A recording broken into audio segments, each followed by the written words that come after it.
سب سے پہلے عقیل ملک صاحب آپ سے میں یہ سوال کرنا چاہوں گا کہ بڑی بات ہو رہی ہے جی کہ تحریک انصاف ایک انٹرنل کرائسس کا شکار ہے، اور یہ بھی کہا جا رہا ہے یہ لوگ نکالنے کی کوشش کرتے ہیں، لوگ باہر نہیں آ رہے، تو پھر ان کو مینار پاکستان پہ جلسے کی اجازت کیوں نہیں دی جا رہی؟ جلسے کی اجازت دیں تاکہ وہ مزید ایکسپوز ہو جائیں۔ بسم اللہ الرحمن الرحیم۔ میر صاحب بہت بہت شکریہ۔ سب سے پہلی بات ہے کہ ابھی حال ہی میں جلسہ ہوا، آپ نے دیکھا سوابی میں کتنی کوئی عوام کا جمع غفیر نکلا یا کتنے کوئی لوگ نکلے۔ جو لوگ ان کے پارلیمنٹ کے اندر موجود ہیں وہ ورک فرام ہوم کر رہے تھے، وہ ورچولی پریزنٹ تھے لیکن فزیکلی ان کی کوئی موجودگی نہیں تھی۔ اس کا اعتراف تو جنید اکبر صاحب جو ابھی صوبے کے صدر ہیں ان کے ایک آڈیو میسیج میں بھی آپ نے سن لیا ہوگا، اور واقعتاً وہ برملا اظہار یہ بات کرتے ہیں اس کا کہ لوگوں کو واقعتاً ہماری لیڈرشپ نہیں نکال کے لا سکی۔ لاہور کی جہاں تک آپ نے بات کی، لاہور میں جو کرکٹ کے میچز ہو رہے ہیں، پھر وہاں پہ ایک کامن ویلتھ کی جو ہے ہماری پارلیمنٹری ایسوسیشن اس کی انٹرنیشنل کانفرنس تھی ساؤتھ ایشیا کے چیپٹر کی۔ اس مطلب مجھے سمجھ نہیں آتی کہ پی ٹی آئی ڈھونڈ کے وہ موقع نکالتی ہے اپنے احتجاج ریکارڈ کرنے کے لیے، جس پہ جب پاکستان میں کوئی اچھی بات ہو رہی ہو، کوئی انٹرنیشنل ایونٹ ہو رہا ہو، کوئی انٹرنیشنل وزٹ ہو رہا ہو، کوئی ڈیلیگیشن آئی ہو، تو وہ مڑ توڑ کے آئی سی سی چیمپئنز ٹرافی کا دیکھ لیں۔ مطلب وہ ایسا موقع تلاش کرتے ہیں کہ ہم بس جہاں پہ وہ کہتے ہیں نا کہ تھوڑا سا رش ہو تو وہاں پہ ہی ہم میلہ سجا لیں، تو اصل میں یہ اس معاملات کے ہلے میں ان کو جہاں کوئی دو چار بندے کھڑے ہوں یہ وہیں پہ کہتے ہیں جی ہمارا جلسہ ہو گیا۔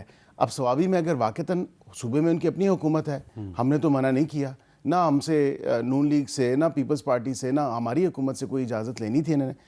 وہاں پہ انہوں نے اتنا بیڈلی فیل ہوئے یہ اس پورے پروسیس میں لوگوں کو باہر نکالنے کے لیے، حالانکہ حکومت اپنی اب تو یہ صاف ظاہر ہو گیا نا، نظر آ گیا۔ آپ نے پچھلا بھی جب کور کیا اور جتنی دفعہ اسلام آباد آئے وہ بھی کور کیا، اب یہ بھی آپ نے کور کیا کہ جب اسٹیٹ ریسورسز کی طرف سے ہاتھ کھنچا، علی امین گنڈا پور صاحب نے وہ فری فلوئنگ فنڈ جو ہوتے ہیں وہ میسر نہیں تھے، تو پھر یہی ہونا تھا، لوگوں نے کدھر نکلنا تھا، وہ تو تمام تر سرکاری اہلکار ان کو نکال کے لے آتے تھے اور گلیاں اور روڈ اور جلسے اور گراؤنڈ بھرنے کی کوشش کرتے تھے۔ اچھا علی ظفر صاحب، یہ سوال میرا آپ سے ہے کہ اگر لاہور میں چیمپئنز ٹرافی ہو رہی ہے تو ظاہری بات ہے اس کی وجہ سے سیکیورٹی کے بڑے سخت انتظامات ہیں، تو اس صورتحال میں تحریک انصاف مینار پاکستان پہ جلسہ کیوں کرنا چاہتی ہے؟ جی، سب سے پہلے تو حامد میر صاحب آپ کے سوال میں بڑا منطق ہے اور بڑی جواب بھی اسی میں ایک شامل ہے۔ آپ نے پوچھا کہ کیا وجہ ہے کہ اگر آپ کو اتنا کانفیڈنس ہے اور اتنے آپ پر امید ہیں کہ لوگ باہر نکلیں گے ہی نہیں، تو پھر آپ اجازت دے دیں، وہ شو فلاپ ہوگا تو پھر آپ بات کریے گا کہ فلاپ ہے، لیکن یہ جواب نہیں دے سکے بیرسٹر صاحب۔ بیسیکلی جواب اس کا اس لیے نہیں دے سکے کیونکہ لوگ ضرور نکلیں گے اگر اجازت دیں ایک بار۔ آپ کا دوسرا سوال تھا کہ کیا وجہ ہے کہ یہ چیمپئنز ٹرافی کو تو نہیں کسی طرح نقصان دہ ہوگا یہ جلسہ۔ میری نظر میں ذاتی طور پہ چیمپئنز ٹرافی کے ساتھ کلیش نہیں کرنا چاہیے جلسے کو۔ جلسہ پرامن ہی ہوگا، لیکن پھر بھی تاریخ وہ ہمیں چوز کرنی چاہیے جس دن چیمپئنز ٹرافی لاہور میں نہ ہو رہی ہو، اور میرا خیال ہے یہی ارادہ ہوگا ہمارا پارٹی کا۔ ہم نے کوئی چیمپئنز ٹرافی ایک پاکستان کے لیے ایک بہت اہم چیز ہے، اور اس میں یقینی طور پہ ہم کسی قسم کی انٹرفیرنس نہیں کرنا چاہتے یا نقصان دہ نہیں کرنا چاہتے کہ نقصان ہو اس کو۔ حالانکہ ہمارا پرامن جلسہ ہی ہوتا ہے، لیکن مسئلہ یہ ہوتا ہے کہ حکومت اتنی ڈری ہوئی ہے کہ جب بھی ہم جلسہ کرنا کی کوشش کریں تو وہ اس کو بری طرح ظلم و ستم کر کے روکنے کی کوشش کرتے ہیں، تو اس سے ایک ہنگامہ ہو سکتا ہے۔ اس لیے ہم کسی طرح پی ٹی آئی کا موقف بڑا کلیئر ہے کہ ہم چیمپئنز ٹرافی کے ساتھ اس کو کلیش نہیں ہونے دیں گے۔ لیکن یہ کہنا کہ جناب آپ جلسہ نہیں کر سکتے اور لوگ نہیں آئیں گے اس لیے ہم جلسہ نہیں کرنے دے رہے، اس میں کوئی لاجک نہیں ہے، کوئی منطق نہیں ہے۔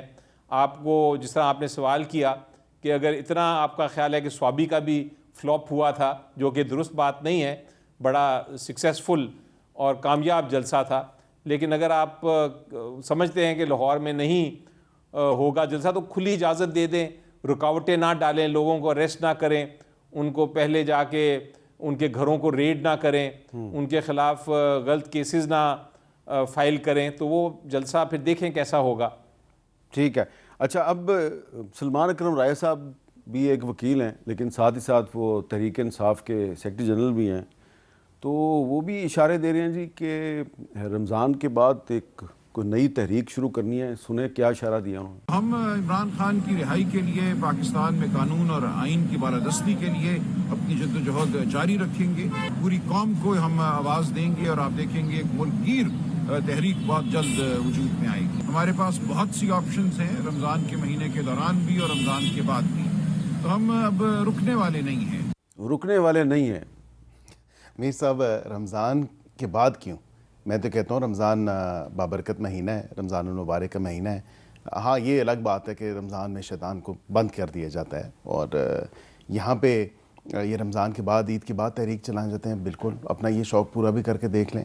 پہلے بھی کتنی دفعہ اسلام آباد کی طرف آئے, بغیر اجازت کے آئے, توڑ پھوڑ کی, پھر ہم نے سنجانی کی ان کو اجازت دی, لیکن اب یہ پرانے وقتوں کے حلے میں ہے, ڈی چوک کے حلے میں ہے. اب یہ ڈی چوک آنا چاہتے تھے, یہ تو پاسبل نہیں ہو سکتا نا. اب یہ بتا نہیں رہے کہ ملک گیر اگر احتجاج کرنا ہے تو ان کا ہدف کیا ہے. یہ نہیں بتا رہے کہ یہ پارلیمنٹ کے باہر آئیں گے, یہ نہیں بتا رہے کہ یہ ڈی چوک آئیں گے, یا یہ سنجانی کے لیے کوئی اجازت مانگیں گے, یا یہ دوبارہ صوبہ کے پی کے میں چلے جائیں گے. تو ان کا احتجاج تو ایسا ہی ہے کہ آئے روز یہ احتجاج کرتے ہیں, لیکن ان کا احتجاج کا نہ کوئی سر ہے نہ کوئی پیر ہے. اور احتجاج کی اب یقین جانیں کہ ان کے اپنے ورکرز بھی, ان کی اپنی پارٹی کے لوگ بھی جو ہیں وہ تنگ آ چکے ہیں ان کے یہ بے وجہ کے, بے فضول, بے تکے قسم کے احتجاج جو یہ کر رہے ہیں. لیکن آپ کی پارٹی بھی تو جوابی جلسے شروع کر گئی ہے نا, اس نے نارووال میں جلسہ کیا ہے. دیکھیں, وہ ایک عظیم و شان جلسہ تھا, اور جلسہ کیا تھا, بس وہ سی ایم صاحبہ نے جانا تھا وہاں پہ, اور وہاں پہ عوام کا ایک جمع غفیر اکٹھا ہوا تھا. کسی کو پیسے دے کے نہیں لایا گیا, کسی کو منت کر کے نہیں لایا گیا. یہ پیار تھا اس ڈسٹرکٹ کے لوگوں کا, اس شہر کے لوگوں کا, جو اپنی طرف جو کھینچا سی ایم کی طرف جو ہے وہ اٹریکٹ ہیں, اور ظاہری بات ہے کہ نوجوان جو ہیں وہ ان سے ریزونیٹ کر رہے ہیں. مزید جلسے بھی کریں گے آپ؟ دیکھیں, وہاں پہ یہ ایکسپیکٹڈ نہیں تھا کہ اتنی زیادہ عوام کے ایک جمع غفیر آ جائے گا. وہ گائے بگائے یونیورسٹیز میں بھی جا رہی ہیں, پروجیکٹس لانچ بھی کر رہی ہیں, اسکالرشپس بھی دے رہی ہیں, لیپ ٹاپس بھی دے رہی ہیں, ای بائکس بھی دے رہی ہیں. جدھر جدھر وہ اعلانات کر رہی ہیں تو لوگوں کو اپنی طرف مائل کر رہی ہیں, بالخصوص نوجوانوں کو اپنی طرف مائل کر رہی ہیں, کہ نوجوانوں کے ہاتھ میں قلم, نوجوانوں کے ہاتھ میں کتاب, نوجوانوں کے ہاتھ میں لیپ ٹاپ, نہ کہ ڈنڈے, سوٹے, ہتھیار اور غلیلے. اب یہ تو آپ کے سامنے میں نے پیرٹی ڈرا کر دی نا, کہ یہ ایک سیاسی جماعت جو ہے وہ غلیلیں بھی دیتی ہے, وہ ڈنڈے بھی دیتی ہے, وہ پتھر بھی دیتی ہے, وہ شیلز بھی دیتی ہے, لیکن ایک طرف ایک صوبے کی سی ایم جس کو دوسرے صوبوں کے بچے بھی نوجوان رابطہ کر رہے ہیں, اور وہ کہتے ہیں کہ جی ہمارے صوبے میں بھی آپ اسکالرشپس دیں, آپ ہمارے صوبے میں بھی لیپ ٹاپس دیں, آپ ہمارے صوبے میں بھی کتابیں دیں اور جدید ٹیکنالوجی دیں.